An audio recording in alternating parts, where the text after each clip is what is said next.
Thank you, Right Honorable Speaker. Right Honorable Speaker, the man lying before us here, the late now Honorable Ssegirinya, it is indeed very painful to the country at large that we've lost such a darling of the people. Honorable Ssegirinya has been a very close friend, very close to me, because there are very many things we have in common.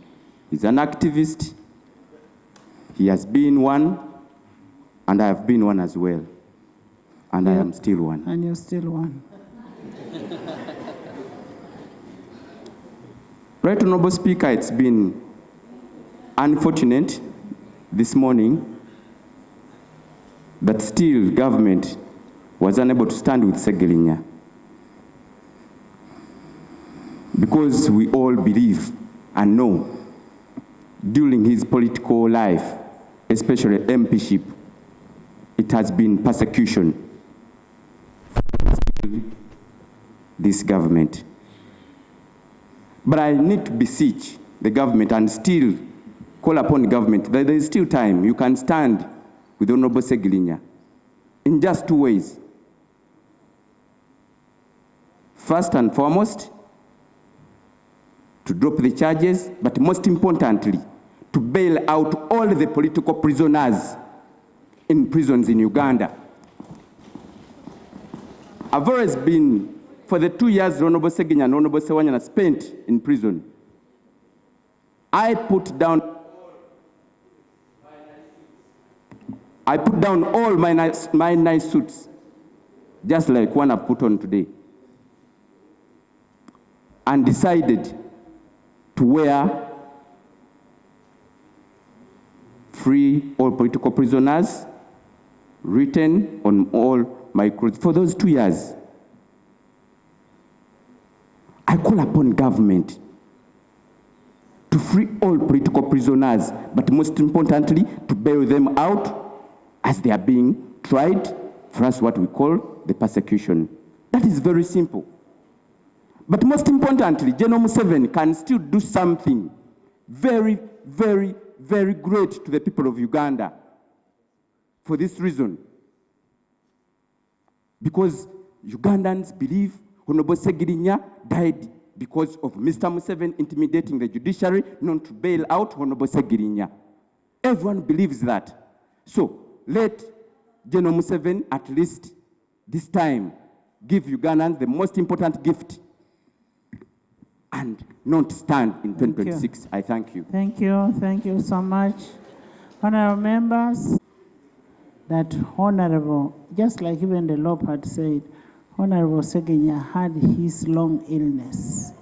Let's not forget that. Maybe there was a lapse somewhere, but he had his long illness.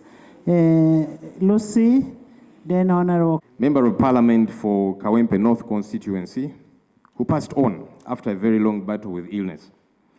On behalf of the opposition in Parliament and on my own behalf, I wish to extend commiserations to the family of the Honorable Ssegirinya, the people of Kawempe North constituency, the National Unity Platform, party he belonged to and loved, and indeed, the entire country on the demise of the Honorable Muhammad Ssegirinya. Honorable Speaker, death is a painful aspect of life, regardless of the age at which one passes on. However, losing a youthful legislator at 37 years of age, who had huge dreams and aspirations, is so tragic. Honorable Muhammad Ssegirinya grew up in a humble family, as we all know, as he had always talked about, and faced various challenges that shaped his life. Despite limited resources, he prioritized education and engaged in community activities. Honorable Ssegirinya was still studying at the time of his death. Some of us think when we get to Parliament, we have arrived. But he said, I'll keep adding knowledge. That's how hungry he was for knowledge.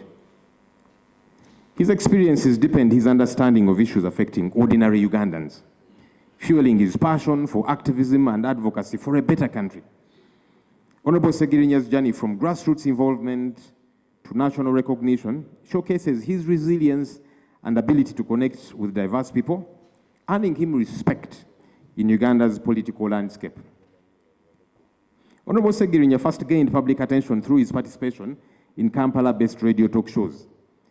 His frequent spirited calls to these shows earned him recognition as Ssegirinya eddoboozi ly'ekyebando, translating to Ssegirinya, the voice of Kyebando. During these radio engagements, he would refer to himself as MP to be. Each time he would call, he would say, Ssegirinya Muhammad, eddoboozi ly'ekyebando, MP to be.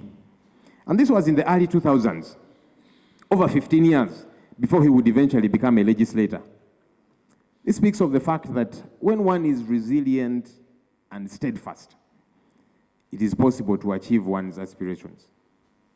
When one is resilient and steadfast, it's possible for one to achieve their aspirations. In 2016, he was elected as the Lord Councillor for Kawempe North in Kampala Capital City Authority. He used this position and platform to advocate for social justice and community development. His vibrant personality and commitment to grassroots issues endeared him to many people. During the 2021 elections, Honorable Ssegirinya contested for the parliamentary seat of Kawempe North under the National Unity Platform and won overwhelmingly. He set out to serve his people in various ways, especially healthcare, filling the gaps that were created by government. Things that we do as members of parliament, which should be done by government, buying ambulances, building healthcare centers, fundraisings. Colleagues normally call us for fundraisings, both opposition and the government side, fundraising for a government health center, fundraising for this and that, things that should be taken care of government. But here we are, and Honorable Ssegirinya was filling those gaps as a member of parliament. Unfortunately, not long after he had joined this august house, he was arrested and jailed for a long period of time over the Bijambia Panga attacks on the population of Masaka region, which saw the killing of many Ugandans. And to date, Right Honorable Speaker, justice eludes the bereaved families because the question of who killed their loved ones has never been answered, to date. While in prison, Honorable Ssegirinya got severely sick, and his condition kept deteriorating by the day. He was constantly denied bail, as we all saw, even though his condition was worrisome. Even when government doctors recommended specialized treatment for him that warranted him to be granted bail, the judge still sent him back to prison, where he continued to worsen each passing day. His lawyers made a plea and produced before court medical records signed by government doctors saying this man should be released on bail to go and get specialized treatment. The judge said, no, go back to jail. After a while, Honorable Ssegirinya was granted bail only for him to be abducted outside Kigo prison by gun-wielding men in plain clothes, in total violation of our country's laws. This disregard for the rule of law continues unabated in our country, and as we have witnessed, it affects all of us, including colleagues on the government side, as you have seen very recently. We must jointly castigate this and call for its end. Many Ugandans have been abducted in similar manner, and to date, they are still missing. All this is in a country which prides itself in following constitutionalism. We should be ashamed of these acts. Right Honorable Speaker and colleagues, the denial of bail to Honorable Muhammad Ssegirinya feeds into the recent narrative by General Yoweri Museveni lately. He has called for denial of bail and even police bond, something which is not in tandem with our constitutional order. While bail and police bond may not be mandatory, directing judicial officers and police officers not to give them to those before them is unbecoming and should be condemned by us all, because we are all potential victims. Colleagues, we are all potential victims. As we send off Honorable Ssegirinya, may we commit to respect the rule of law, because he suffered due to the disregard for the rule of law. Of late, we have seen threats by our country's Chief of Defense Forces, General Muhoozi Kainerugaba, threatening our neighboring countries, including Kenya, South Sudan, DRC, and the threats have extended to his colleagues in the military, and even leaders in this country. He, for example, threatened to behead and even eliminate the Honorable Robert Kyagulanyi Ssentamu, a former member of this House and the leader of the National Unity Platform. This is abhorring and unacceptable. I hope that we can all condemn this and demand for action, because this is not acceptable. While the state continues to disregard these issues and trivialize them, the country suffers disregard for the rule of law. All right-thinking Ugandans should strive for constitutionalism and respect for our country's laws, something Honorable Ssegirinya was very passionate about. Let's fight for our laws. Let's fight for the Constitution, before the Constitution is too weak to defend us, because that time of reckoning will come, regardless who you are, when you need it to fight for you. If you don't fight for it now, it will not be present to fight for you, regardless who you are, by the way. Rest in peace, Honorable Muhammad Ssegirinya, Mr. Update.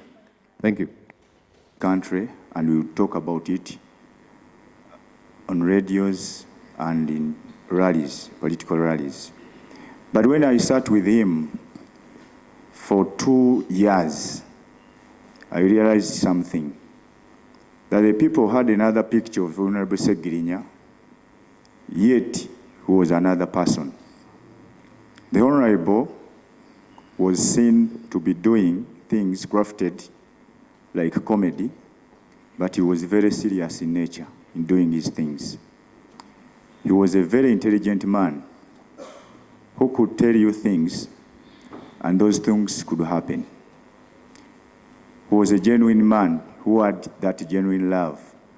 For every person, he said that he loves him.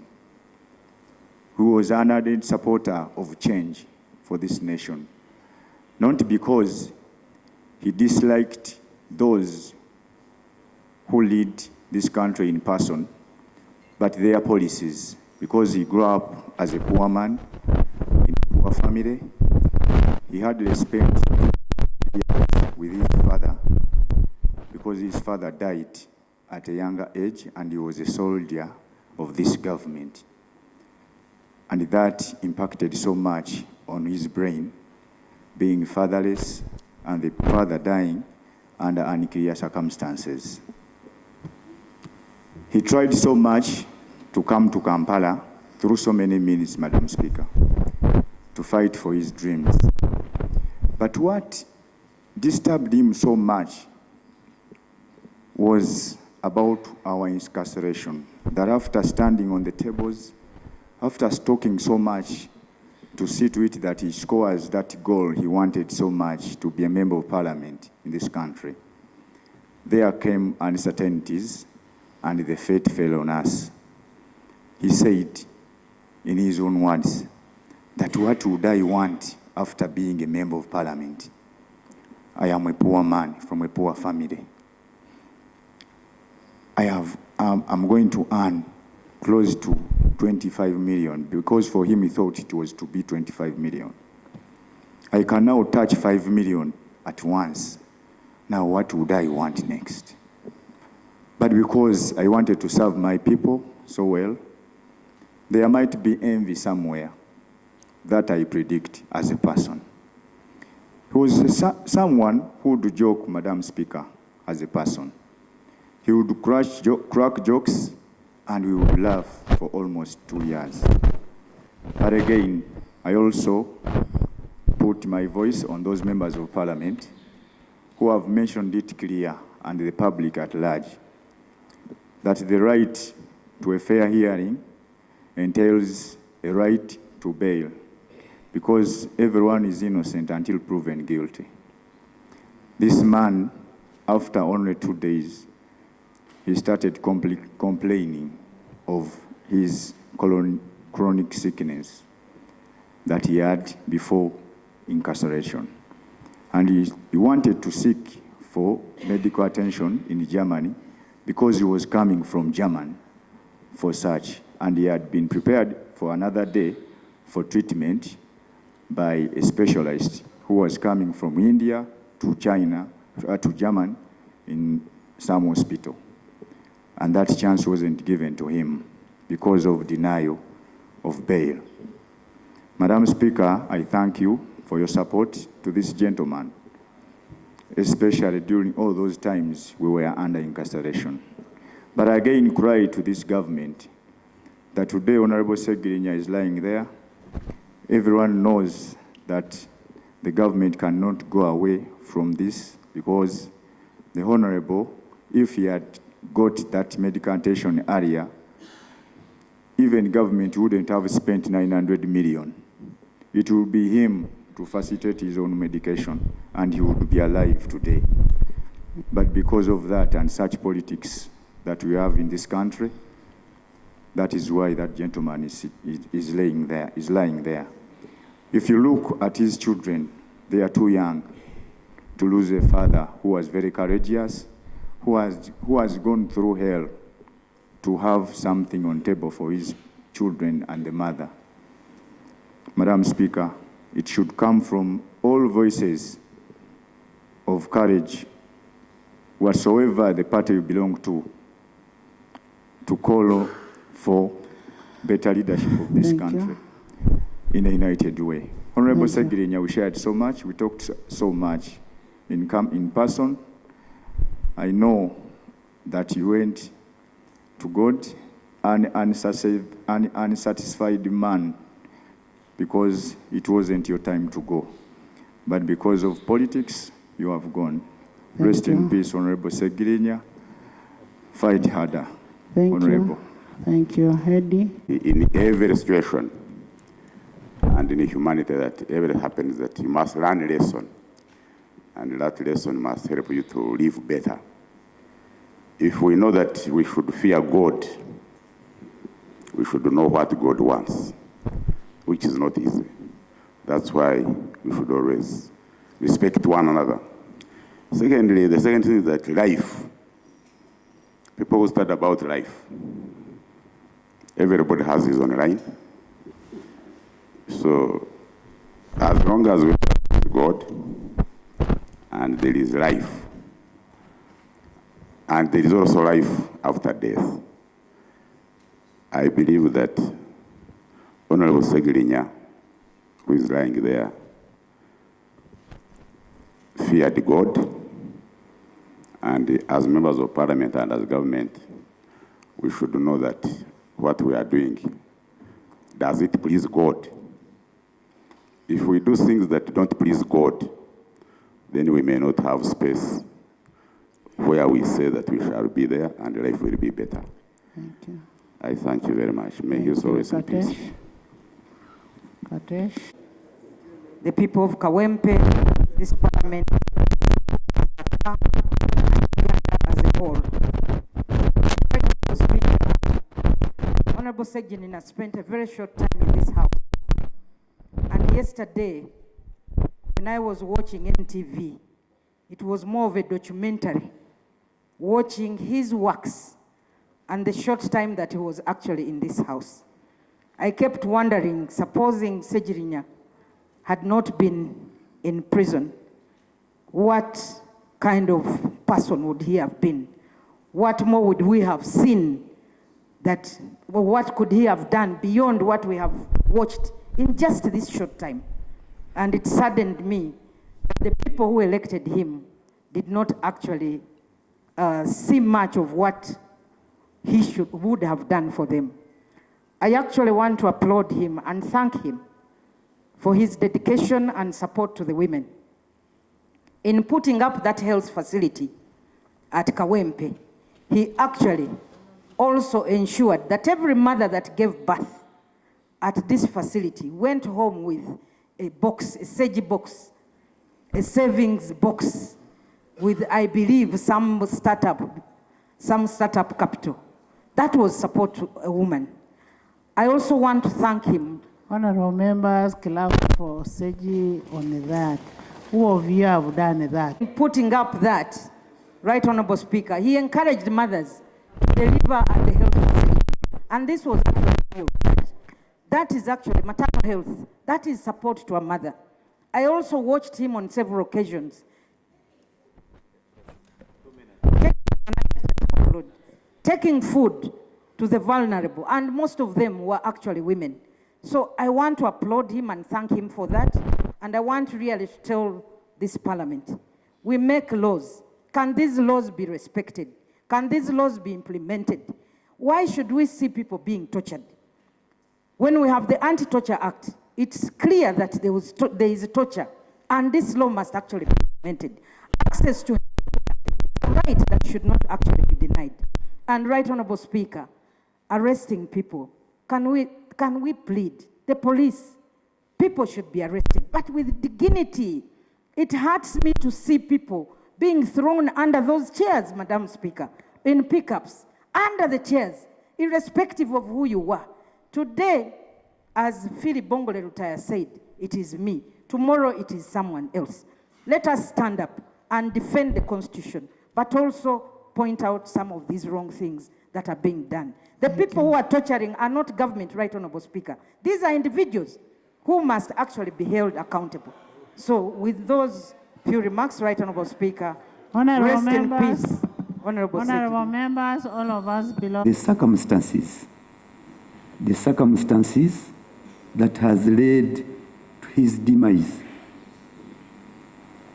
Right Honorable Speaker and members, it isn't the late Honorable Ssegirinya in these circumstances alone, but all of us are potential detainees, all of us. I know for sure I was supposed to have been arrested on the 13th of December last year under framed up charges. There are strong people in this country had written a report and submitted it to the president, accusing me of murder, accusing me of land grabbing, and all sorts of things. And there is a private secretary to the president, one Susan Kasinje, whom the president had invited us to attend that meeting in State House. But he excluded me and allowed my accusers to be before the president. And they made their case. And they went through their channels to write reports, say, Your Excellency, we are waiting your orders. But fortunately, the president thought twice. He sent another set of investigators and the CID headquarters, where I would have been arrested for murder. Not one person, but 3 persons. And all that. But the point I'm trying to raise is that the state is a leviathan, huge, with many actors. The president comes in, being the one on top, and who really, in the circumstances, bears responsibility. But in most cases, there are those who work behind the scenes, and they write such reports, and they frame up people, innocent people, like we have the Ssegirinya. Why must the arresting officers and the prosecution arrest, then start investigations? Ideally, why don't you investigate, have a case, and then you arrest so that the accused can have his day in court or her day in court? And this we are failing. And this we are failing. Right, Honorable Speaker and members, the profile of Uganda as a country is going down because of such incidents. It is. And why on earth, what is Dr. Besigye doing in those military cells? These are the issues. Must we have another person to die under these circumstances? Why are we doing so badly, Madam Speaker and members? I think these should be learning experiences. That's why, with a sad heart, I shouldn't be standing here. Probably I would also be in very similar circumstances. Right, Honorable Speaker and members, yes, death is a must. But his must have been exacerbated by his long stay on remand in jail. And even the judiciary abandoned its cardinal mission of being the temple of justice. We must check all ourselves. Those agencies within government who write and give fake reports and end up embarrassing the president, and then end up embarrassing government and embarrassing all of us. Because for the last 2 years, when they were in detention, why didn't the state adduce evidence and have them produced before courts of law? And also, I want to agree with Honorable Sse. This tinkering with the Constitution on provisions that are critical to Ugandans. Why must you remove bail, yet you know the investigative machinery of the country is still nascent? It isn't solid. Why must you move against the bond in a country where the state institutions and apparatus are still fragile? So I think we need to take caution as members of parliament. We are not doing, internationally, we are not doing well. Our rating is going down, and now culminating into the abduction of Besigye. He's now being tried in Makindye. We can't find the way out. Looking at Dr. Besigye behind bars with his big eyes, you can't look at the photos again. It is a disgrace to this. Thank you. Thank you, honorable members. Sent on remand. If they seek bail to go for treatment, they must know that bail is part of Article 28 of the Constitution. Switch on. Of fair hearing. Because if I am in custody of police, I am on remand in prisons, it does not take away my right to defend myself. And it is during that bail time that I can prepare my defense. Now we have Dr. Kizza Besigye in prison. How many times is this government going to imprison Dr. Kizza Besigye? Have we not had enough of imprisoning Dr. Kizza Besigye? If he died in prison, what would we explain to this country? What would we explain to this country? Why can't we produce him in courts where it's supposed to be produced? There are several constitutional rulings, even to the Supreme Court level, requiring that civilians should be tried in military, in civil courts. Why is he still being tried in the military court? This type of torture to receive coffins of Ugandans is not the type of politics that I would want to practice when I'm a member of parliament of the ruling party. I want to engage and win an election, not by military institutions and coercion. Thank you, Alepere. Within parliament and outside there, we appreciate you. Ladies. Basing on what the mother of Honorable Ssegirinya, the late Honorable Ssegirinya, has done. In the Holy Book of the Bible, in the book of Ecclesiastes, it is written, there is time for everything. There is time to be born and time to die. There is time to be happy and a time to be sad. However, my special message goes to the judiciary. Dear our land friends, where did your Ubuntu go? In Uganda, we know bail is not a privilege. It is a right. But these days we hear you are working under decrees. Where did your Ubuntu go? Lastly, Right Honorable Speaker, we appreciate all you give to members, all whatever you give to members of parliament. But however, as we parliament, we should work for free medical insurance for every Ugandan, regardless of your status. May Thank your you, soul thank rest you. eternal peace. Thank you. Flavia, then Honorable Minister. Most gracious, most merciful. Praise be to Allah, the Lord of the world, most gracious, most merciful. It is He, the Almighty Allah, who has been explicit in Surah Al-Mulk, the surah that glorifies His might. And it says, and I'll translate, تبارك الذي بيده الملك وهو على كل شيء قدير الذي هلك الموت والحياة ليبلوكم أيكم أحسن عملا وهو العزيز الغفور. That blessed be to the one Almighty Allah, in whose hands rests all the authority, and He who is most capable. And that it's He, Allah, who has created life and death, that all humanity shall endure, and He says shall endure, in order to serve as a test to all of us.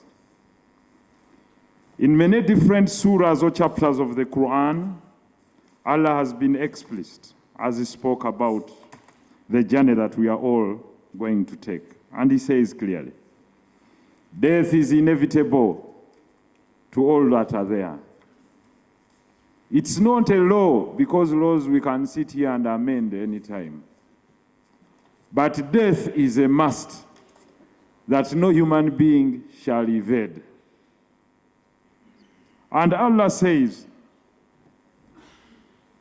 that we shall test you with fear, hunger, loss of wealth, and loss of life.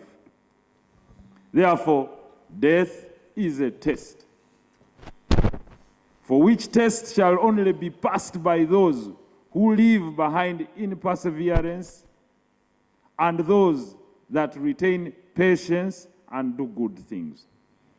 Every passing on of a comrade or of an individual is a testimony to those that stay behind, that what shall be spoken about you.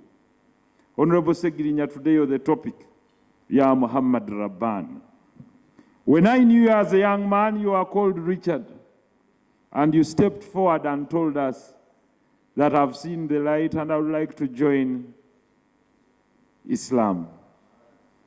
And he gave the Shahada, and he said, indeed, I believe there is one God, that is Allah, and I bear witness that Prophet Muhammad is His messenger.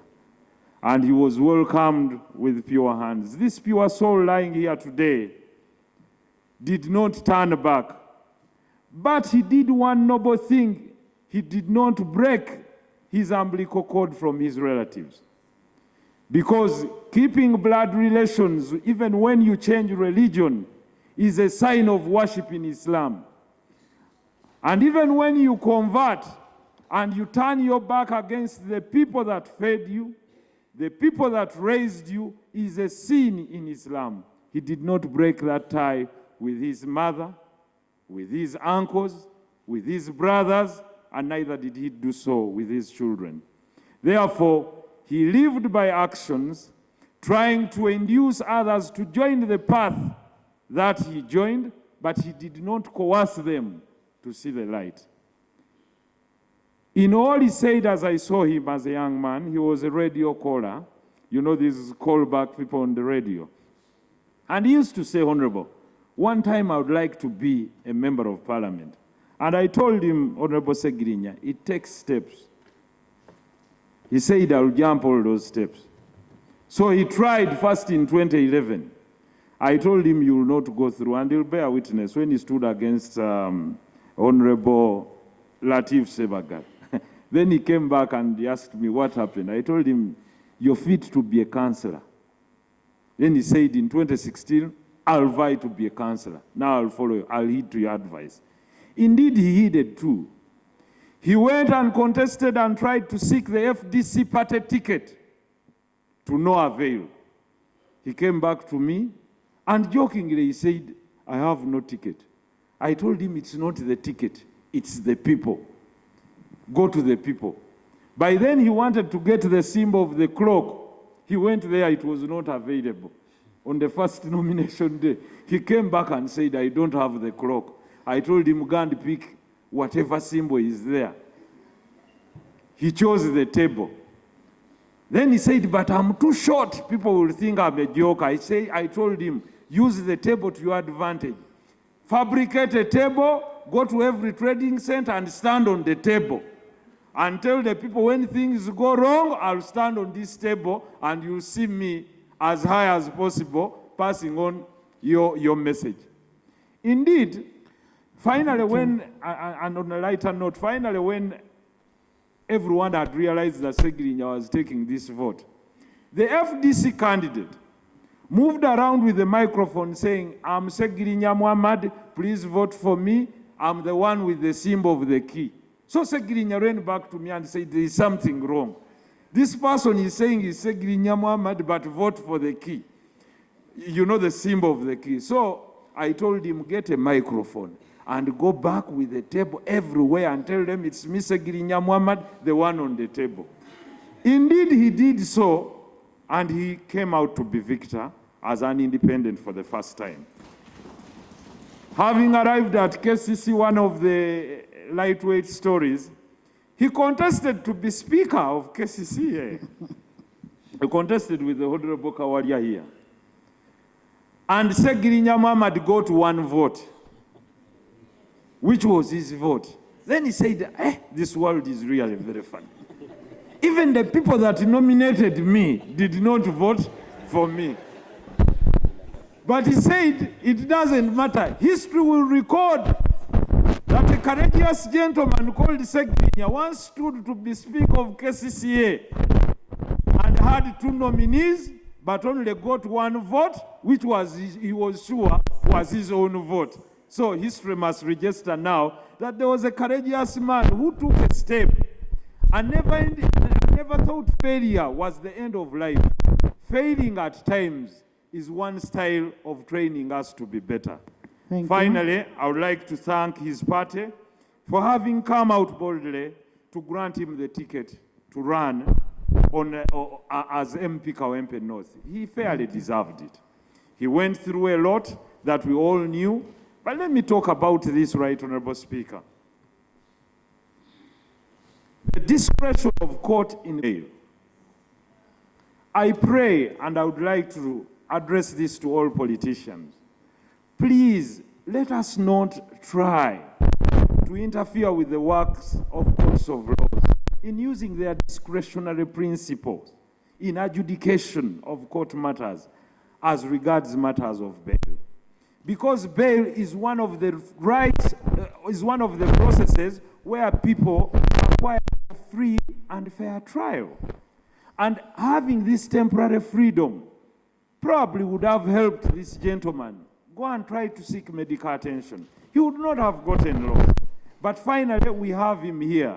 And it's us to talk about it here and then and then and that. I think we can do better. I know there are those that do crime, and courts will pass judgment on that person that should not be in society, and that person that should be let to be out and, you know, carry on their court matters while having access to doing their work or being out, having temporary freedom.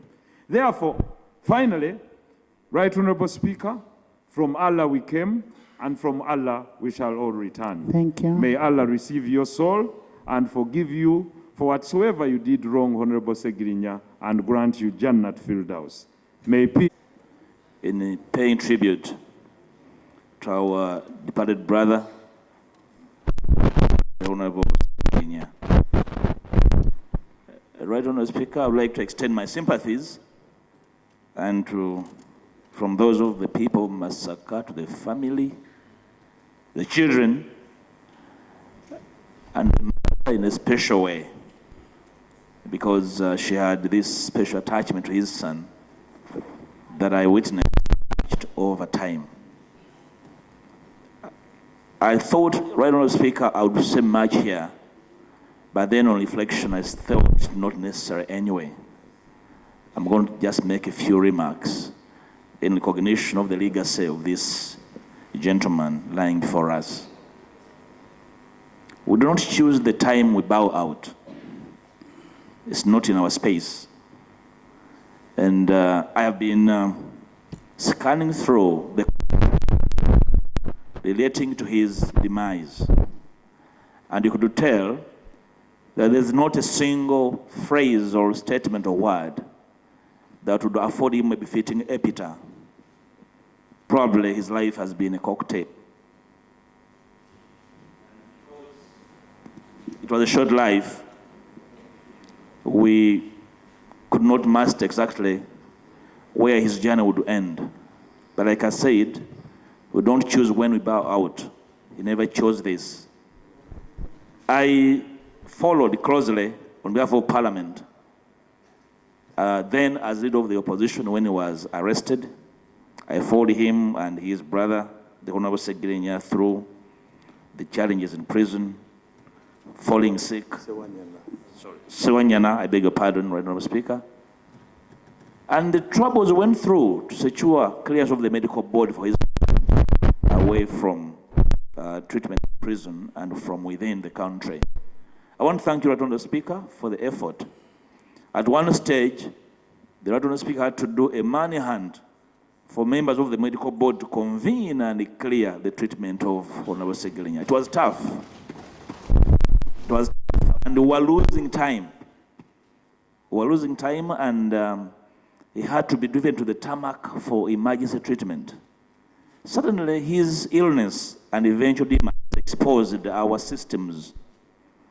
The state system as being weak and porous, incapable of a coherent investigation to give a decent man justice, incapable of a decent prosecution, the entire exercise in which he was being prosecuted tainted with a lot of inconsistency, and you could feel a sense of, revenge and retribution, this whole thing. And for me, that should not be part of our life. I'm glad the Honorable Minister for the Youth has made a commitment. I want to see you follow through that commitment. That, Madam Speaker, I beg your pardon that I make these statements, that the hunting and hounding of the opposition has ceased. The Honorable Ssegirinya had so many friends. And I want to thank his friends who stood with him in prison and hospital. Even when he left prison, and some friends were questioning how he was released, yet they knew he was very sick. That for me was inhuman. Secondly, to thank the medical team at Nsambya Hospital, Dr. Sechitoleko and team, Luaga Hospital, Sister Dr. Grace Nanyondo and the team. They did a great job. And of course, the team at Aga Khan Hospital. I visited Ssegirinya at Aga Khan, and I thought we had lost him. But the mother stayed strong, and the young man called Kasaga was taking care of him very closely. I found them desperate. And the doctor at Aga Khan asked me, but you can't manage this in Uganda, and I felt a sense of really shame on my part. Right on the speaker, he's left us. And his departure has exposed the pettiness, the callousness, the emptiness, the insensitivity of politics and politicians, Right Honorable Speaker. And we need to learn from both sides of the house, Right Honorable Speaker. We need to appreciate that our sense of humanness should never disappear regardless of the disagreements that we find ourselves into. What became of our sense of humanity? What became of our Africanness? The suffering and the sick should never be exploited, should never be used for politicking, should never be used for, to milk politics and political space. Right Honorable Speaker. Right Honorable Speaker, while this man was suffering, I'm concluding, we're jostling for his position in Kawempe. What happened to us as politicians? As I was ill in hospital, and I made sure all those who are supposed to know get to know. They never visited. They were plotting for his position in Kawempe. this is very careless of politicians. It must stop. We don't choose when we go. Our sense of sensitivity should never get away because one of us is suffering. We must feel for each other. And this I'm saying to both sides of the House. To the Honorable Sse, you fought your battle. You did your bit humbly, with humility, with a little, in terms of exposition, in terms of capacity. We shall escort you not as a villain, but as a victor in these very small spaces in which we struggle to make a difference. Sleep well, my brother. Thank you, Honorable Sse.